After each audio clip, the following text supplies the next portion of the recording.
Well, let's chat with Blessing. Oh, let's groove tonight. Hi, my name is Blessing. Welcome to my channel, Chat with Blessing. No.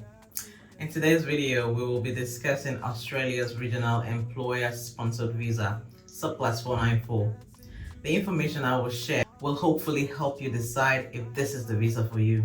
But first things first, you must first determine if you do have an Australian employer to sponsor you for this visa.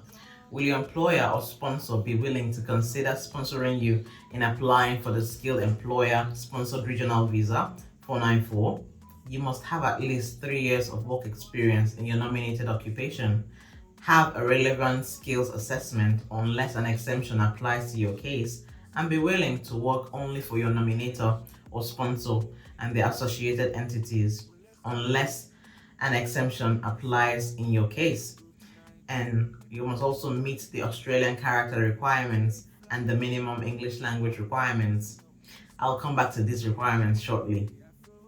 To find out about the minimum language requirements, please use the link to the 494 Department of Home Affairs Doha website in my description box. The Visa 494 is a 5-year temporary resident visa and has a direct pathway to permanent residency through the 191 visas after about 3 years on the 494 if eligible. The Skilled Employer Sponsored Regional Provisional Visa 494 was designed to enable regional Australian employers to source for and employ skilled migrants to address the labor shortages in their region. This visa has 3 streams. The employer-sponsored stream, which most applicants usually fall under. The labor agreement stream is specifically for regional employers who have a labor agreement with the Australian government, and the subsequent entrance stream, which is for dependents who are not in the original application but wish to join their loved ones in Australia later. One major reason why people like this 494 visa pathway is because more occupations are eligible for the visa compared to the other employer-sponsored visas such as the 482 and the 186 visas. So basically, if you are not eligible or your occupation is not eligible for a particular visa that you have your heart set on, don't fret. You might be eligible for another pathway, as Australia has various pathways to offer. I have attached a link to the Department of Home Affairs with eligible occupations for Visa 494 in the description box for this video. I have also made some videos for skilled migrants who are 45 years of age and above. Please find the link to my videos in the description box. Unlike some Australian visa pathways like the 482, where only some of the occupations are eligible to move on to permanent resident pathways, the 494 visa holders are all eligible to apply for a permanent resident visa pathway. Although the 494 visa is granted for 5 years, you might not have to wait to exhaust your visa before applying for a permanent residence when eligible. You can straight on apply for a PR after 3 years of working for your employer via the 191 visa route. In this video, I will not be discussing the subsequent entrance stream. So let's talk about the requirements we briefly discussed earlier.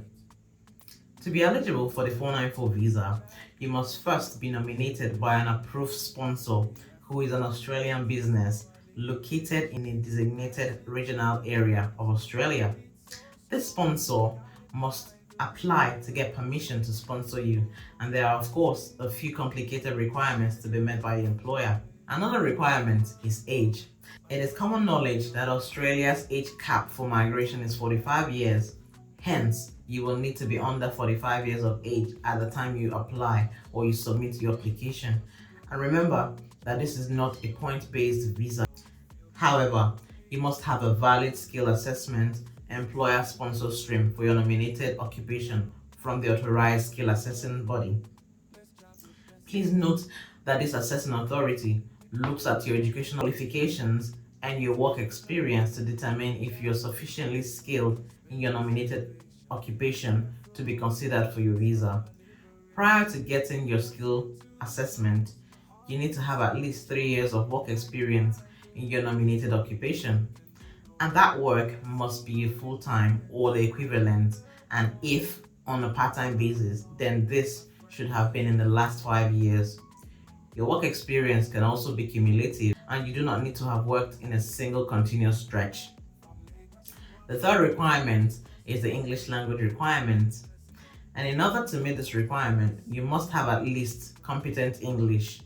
This can be achieved by meeting the required scores on an eligible English test. However, suppose you hold a passport from certain countries, including the United States, Canada, the United Kingdom, and the Republic of Ireland, and New Zealand. In that case, you are exempt and do not need to take an English test. Please note that an exemption on your age and skills assessment may apply under specific circumstances. This includes labor agreements.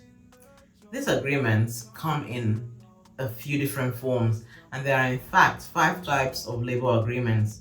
The most common being the Designated Area Migration Agreement, the DAMA, and the Industry Labor Agreements.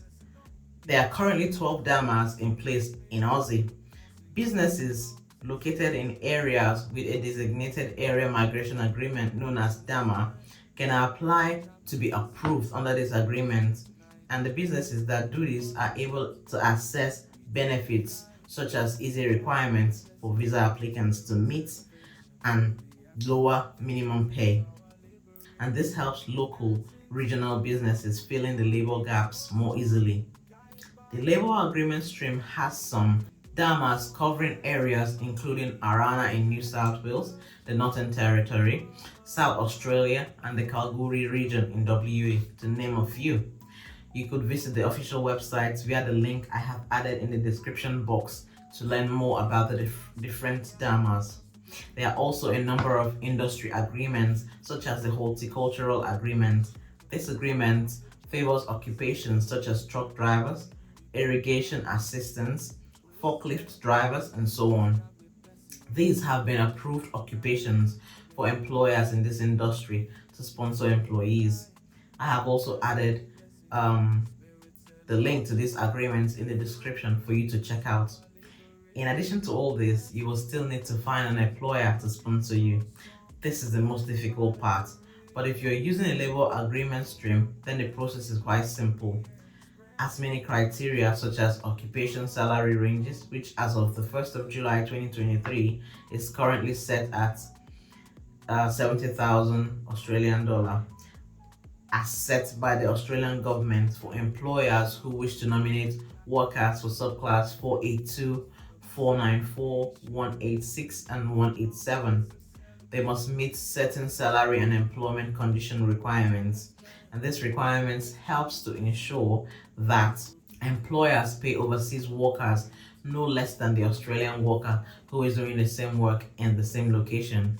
That is the annual market salary rate, the AMSR. While the minimum salary threshold is 70,000 per annum, consideration must be on the salary rate.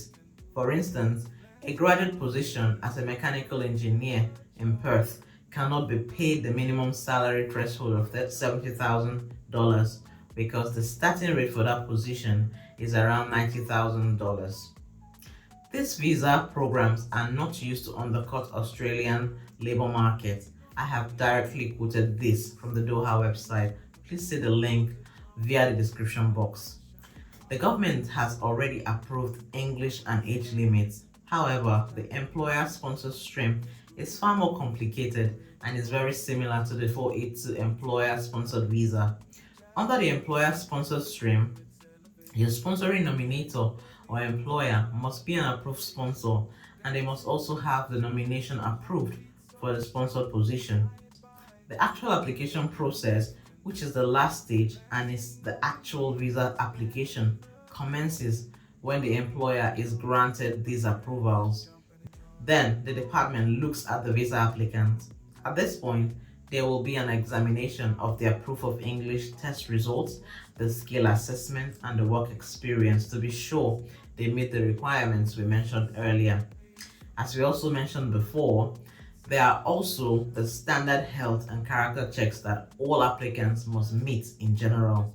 These requirements are also under the employer-sponsored stream, where the applicant needs to demonstrate 3 years of work experience and have a positive skill assessment, which makes the 494 visa difficult to obtain as a general tip.